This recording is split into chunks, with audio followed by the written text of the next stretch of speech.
नमस्कार। टीवी राजस्थान के प्रवासी कार्यक्रम में आपका स्वागत है। दोस्तों, समाज और शिक्षा, जी हाँ, अगर किसी समाज का आपको विकास करना है तो उस समाज के अंदर शिक्षा का होना बहुत ज़रूरी है। शिक्षित व्यक्ति इस समाज के अंदर अपनी विकास की नई धारा को बना सकता है। और शिक्षा के क्या महत्व है समाज में और कैसे समाज को हम शिक्षित करें, इन सब बातों को चर्चा करने के लिए आज हमारे पास हैं जो यहाँ सूरत में रह रहे हैं, फाउंटेन स्कूल नाम से संस्था चला रहे हैं। और वरदान जी काबरा, टीवी राजस्थान में आपका बहुत बहुत स्वागत है।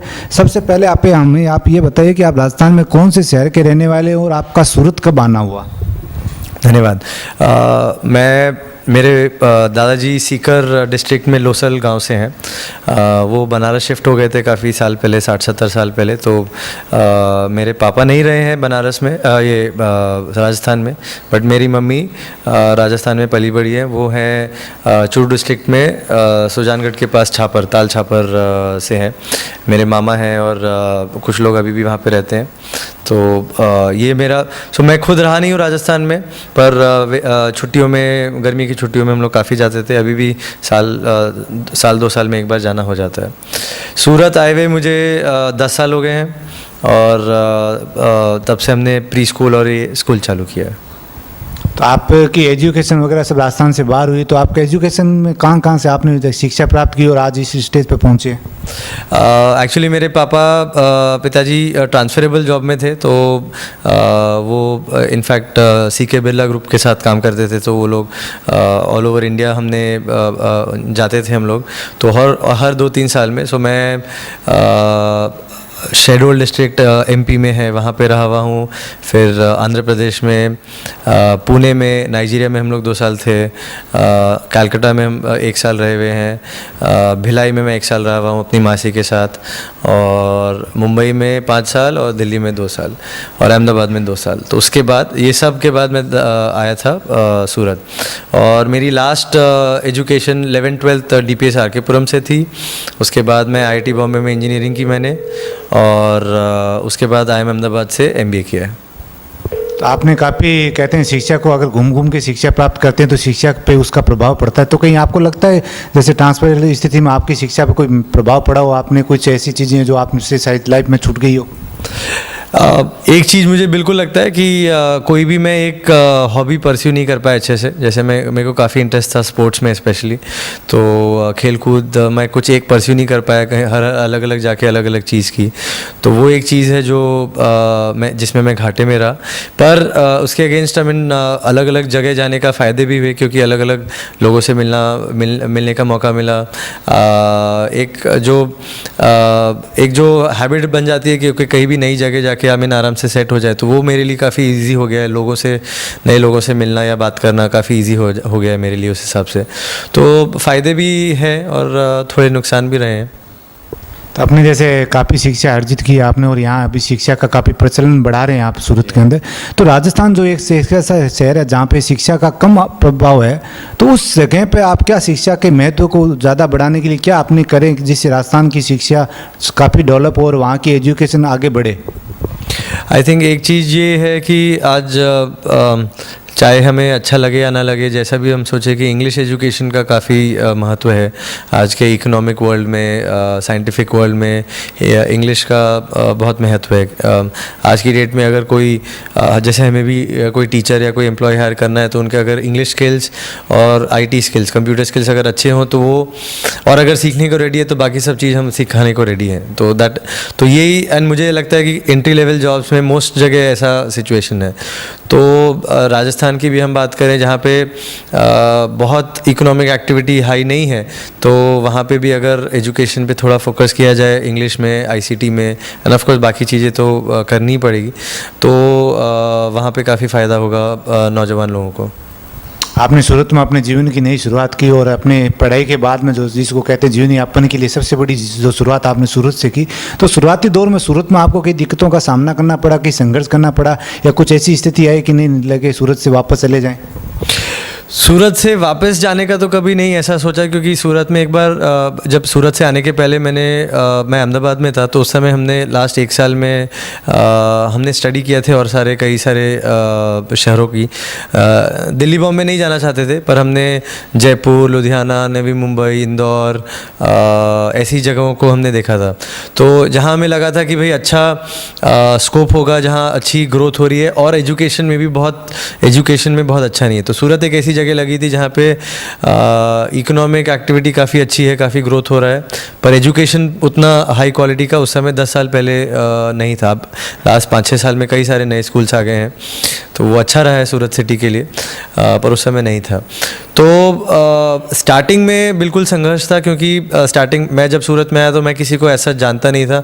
1-2 मेरे सीनियर थे IIT के और बैचमेट थे, उनको मैं जानता था, तो बस आ गया था, उनके साथ में रहा था 2-3 महीना पहले स्टार्टिंग में। तो एक्चुअली मैं किसी को जानता नहीं था, तो हमने बस चालू किया था कि भाई ओके, कुछ भी स्कूल के लिए लैंड है और फंड चाहिए, तो वो लोगों से बात करके इकट्ठा करने की कोशिश की थी। पर वो 5-6 महीने हो गए थे जिसमें कुछ वर्कआउट नहीं हुआ था। मैं आ गया था ऑलमोस्ट मई में आया था और अक्टूबर हो गया था जब तक कुछ वर्कआउट नहीं हुआ था। तो फिर उस समय थोड़ा लग रहा था कि अब क्या करेंगे आगे, कुछ समझ में नहीं आ रहा था। पर फिर मैंने और मेरी वाइफ है अंकिता, हम दोनों ने मिलकर डिसाइड किया कि नहीं चलो, हम बड़ा स्कूल नहीं भी चालू कर पाए तो पहले हम प्री स्कूल से चालू करेंगे, नर्सरी स्कूल से चालू करेंगे। जो हम एक रेंटेड बंगलो में अपने फंड से, थोड़ा बहुत लिमिटेड फंड्स थे हमारे पास, उससे मैनेज कर सकते हैं।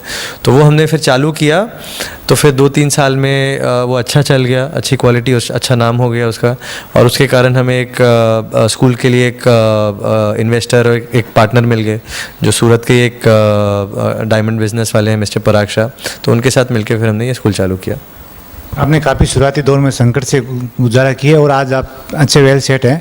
तो इस दौरान कहीं आपने जैसे समाज की बात करें, अपने महेश्वरी समाज से आप बिलोंग करते हो, महेश्वरी समाज के अंदर जैसे शिक्षा का काफ़ी महत्व है, लेकिन वो प्रोफेशनल शिक्षा के अंदर ज़्यादा बढ़ा रहे हैं। लेकिन आज हमने कई सेमिनारों के अंदर देखा कि उन लोगों ने एक जो सरकारी तंत्र के अंदर अपनी शिक्षा को बढ़ावा देने का जो योजना बना रहे हैं कि सरकारी तंत्र में बच्चे जुड़े, चाहे IAS है, RS है, इन क्षेत्रों में बच्चे जाए, तो उसके लिए भी वो शिक्षा के लिए, तो उन जो युवा वर्ग है उसको क्या गाइडलाइन देंगे, सरकारी क्षेत्र में वो कैसे एंट्री करे और कैसे आगे बढ़े? ये मुझे पता है, महेश्वरी समाज में काफ़ी एजुकेशन की इम्पोर्टेंस बढ़ रही है आजकल, और मुझे आप जो बोल रहे हैं वो मुझे नहीं आइडिया है बहुत कि गवर्नमेंट जॉब्स में भी काफ़ी कर रहे हैं फोकस।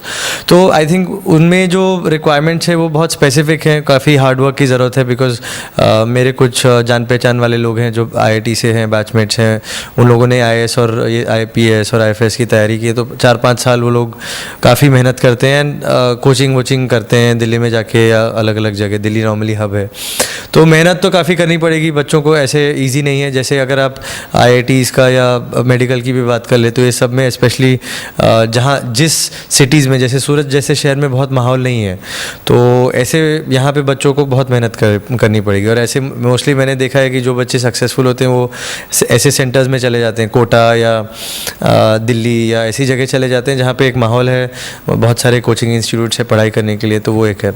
पर इस पे मैं ये भी कहना चाहूँगा इस बात पे कि आज के डेट में करियर्स के ऑप्शंस बहुत काफ़ी बढ़ गए हैं। ऐसा नहीं है कि सिर्फ लिमिटेड हैं टू गवर्नमेंट जॉब्स या कुछ लिमिटेड प्रोफेशनल जैसे CAs हैं या इंजीनियर्स भी हैं। आज की डेट में काफ़ी जॉब अपॉर्चुनिटीज़ बढ़ रही हैं। अगर एक अच्छी एजुकेशन बच्चे हासिल कर पाएँ तो काफ़ी वो अपना एक्सप्लोर कर पाएंगे। एंड ऑफ कोर्स मारवाड़ीज़ और महेश्वरीज़ बिजनेसमैन और एंटरप्रेन्योरशिप के लिए जाने जाते हैं, तो वहाँ पे भी इंडिया एक ऐसी जगह है जहाँ पे काफ़ी अपॉर्चुनिटीज़ हैं।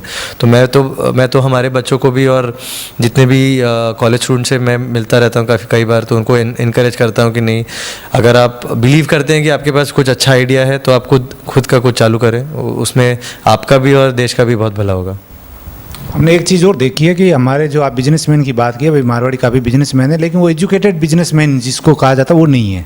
तो उसके कारण से जैसे अभी इंग्लिश मीडियम का आपने जैसे दौर बताया, टेक्नोलॉजी का दौर बताया, उसके अंदर कहीं ये प्रभाव पड़ता है कि बच्चों को जो शिक्षा स्कूल से मिलती है वही मिलती है, नहीं कि उनको घर पर वो शिक्षा मिले, क्योंकि उनके पेरेंट्स जो है वो इतने पढ़े लिखे एजुकेटेड नहीं है। तो इसका प्रभाव कहीं उनके जीवन पर पड़ता है?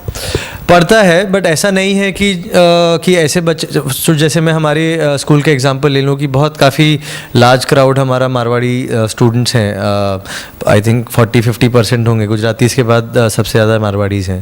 तो उनमें मारवाड़ियों में हमने देखा है कि हर तरह के पेरेंट्स हैं, एजुकेटेड पेरेंट्स हैं, कम एजुकेटेड पेरेंट्स हैं, पर ऐसा एंड ऑफ कोर्स स्टार्टिंग में थोड़ा जो एजुकेटेड पेरेंट्स के बच्चे हैं उनको थोड़ा सा एडवांटेज होता है स्टार्टिंग में, बट मैं ये कहूँगा कि 7-8 साल 10 साल में अगर जो स्कूल में रहते हैं बच्चे, तो बाय दैट टाइम फिर वो एक बच्चे की ही इच्छा और उसकी कितना वो मेहनत करना चाहती है उस पर ही डिपेंड करता है। अगर वो मेहनत करने के लिए रेडी हैं बच्चे, तो फिर एजुकेशन ना भी हो पेरेंट्स की अच्छी तो कोई प्रॉब्लम नहीं है।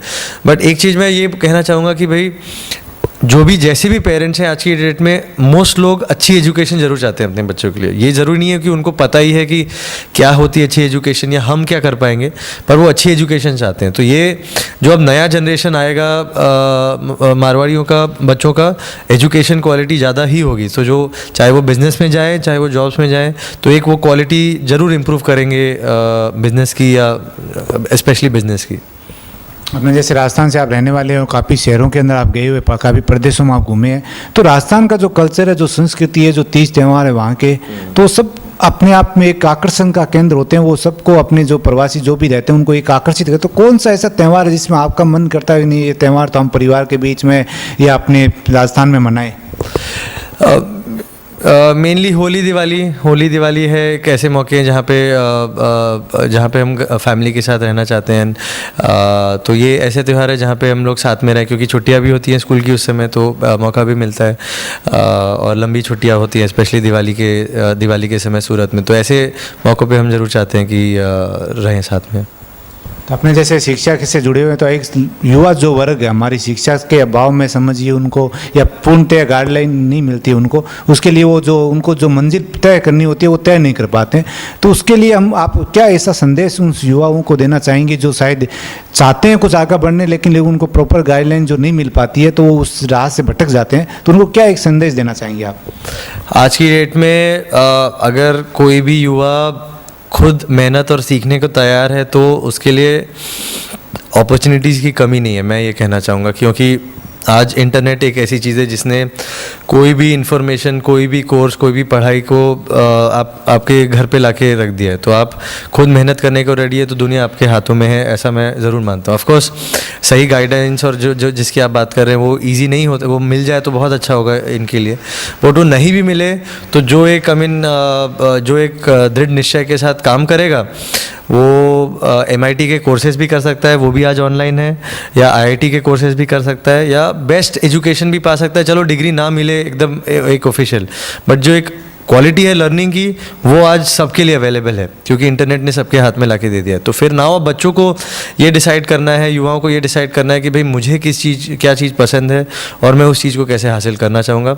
और ये है कि भाई पेरेंट्स के प्रेशर में या पीयर प्रेशर में बहुत जल्दी ना आ जाए, बिकॉज वो डिफ़िकल्ट है। रैट रेस में लग जाए कि भाई नहीं हमें बस मार्क्स चाहिए, या एकदम प्रेशर में कि भाई मेरे को तो नहीं आता है, मैं पढ़ाई में अच्छा नहीं हूँ तो मेरा कुछ नहीं हो सकता। ये मैं क्वेश्चन फॉर एग्जांपल हमारे जितने भी पेरेंट्स आते हैं उनसे मैं पूछता हूँ कि क्या आप ऐसे सक्सेसफुल लोगों को जानते हैं जिनकी पढ़ाई अच्छी नहीं है? तो बोलते हैं हाँ बहुत सारे लोगों को जानते हैं, हम भी बहुत सारे ऐसे ही हैं। तो मैं यही कहता हूँ कि भाई पढ़ाई का मतलब सिर्फ ये नहीं है कि मार्क्स लाना, पढ़ाई मतलब है कि एक ऐसे स्किल्स, एक ऐसे क्वालिटीज़ होनी चाहिए, वैल्यूज़ होनी चाहिए हर इंसान में जो उनको लाइफ में सक्सेसफुल होने के लिए हेल्प करे, जो कि सिर्फ पढ़ाई नहीं है, बहुत सारी ऐसी चीज़ें जो बाकी चीज़ें हैं। जी हाँ, शिक्षा ही एक ऐसा आपके पास शस्त्र है जिसको आप कभी भी यूज़ कर सकते हो, किसी भी समय आपदा विपदा में आप उस शस्त्र का उपयोग कर सकते हैं, जिसके बिना अगर आपको आगे बढ़ना हो तो आप नहीं बढ़ सकते हैं। क्योंकि इस जीवन में आपके सारे साथी, सारे मित्रगण आपसे दूर हो सकते हैं, लेकिन शिक्षा एक ऐसी प्रॉपर्टी है आपके पास में जिसको आप कभी भी यूज़ करके आगे बढ़ सकते हो। और आगे बढ़ने की जो प्रेरणा, जो हमारी जो गाइडलाइन है, जो हमारे इंटरनेट के माध्यम से, जैसे अपने वरदान जी काबरा ने कहा कि इंटरनेट के माध्यम से आप शिक्षा को आगे बढ़ा सकते हैं और अपनी मंजिल को तय कर सकते हैं। बहुत बहुत धन्यवाद वरदान जी काबरा, आपने अपना कीमती समय दिया, इसके लिए बहुत बहुत धन्यवाद। धन्यवाद।